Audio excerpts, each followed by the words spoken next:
what's your guys' thoughts? This is my first time aerating. I mean, custom. You're good, man.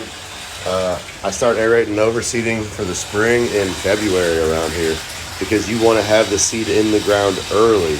You don't want to be late. If you're late, the problem is the summer is so hot, it'll burn up your grass seed. Typically, I would recommend to aerate and overseed in the fall. As a rule of thumb, we have a route, and we have just like we have a mowing route. We have a route that we go through every fall with like 200 plus customers, and we go out and aerate and overseed. We spend like $20-something thousand in seed every year to service all those people.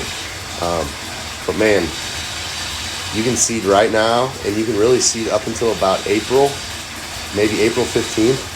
After that, it's too late, and your grass is just going to start growing, and then it's going to fry up this summer. If you're in a really shady yard, you might be able to get away with it. Like if you got a bunch of tall trees and stuff, you can probably still do it. But you got to kind of be cognizant of just that sun and the drought and the heat and how it's going to affect that baby grass. But dude, you're good. Window is perfect for Missouri, anywhere, KC, St. Louis, Jeff City, even further south. Beginning of February, maybe give it an extra week since you're about a couple miles north. But second week in February, you ought to be out there aerating and seeding. If you're going to do spring seeding, that's when you want to get it going down. So you're good, man. I don't know what Home Depot thinks they're talking about. They have no clue. Here is the big concern with aerating and seeding in the spring.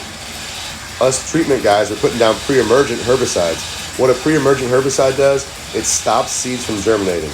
So if you're putting down grass seed trying to get it to grow and it won't germinate, you're going to have some problems. So you got to make sure you're not putting down your grass seed after you get your pre-emergent barrier put down, because you're not going to have any results. Basically wasting your money. Now the aeration will still benefit the soil, and the grass you have will still do better just from the aeration. It's going to improve your soil structure. That's going to open up porous space in the soil. You're going to have more nutrients, macros, micros, nitrogen, phosphorus, potassium, all the stuff we're trying to put into those yards. It's going to be more readily available, as is oxygen and water. So aerating has a ton of benefits on its own. Doesn't matter when you do it. The seeding part, you get better results in the fall because the winter's not as hard on the grass as the summer heat is. That sun just burns them up. But I mean, there's aerating 101 for you, dude. I mean, that's all. That's what you need to know. Watch out for pre-emergence in the spring. Otherwise, you're good. If you are treating the yard and you're the one doing it, just delay your pre-emergent. You can put pre-emergent down up until like May. You just got to cut the rates back a little bit so that you don't have as long of a residual on it. Anyways, hope that helps, brother.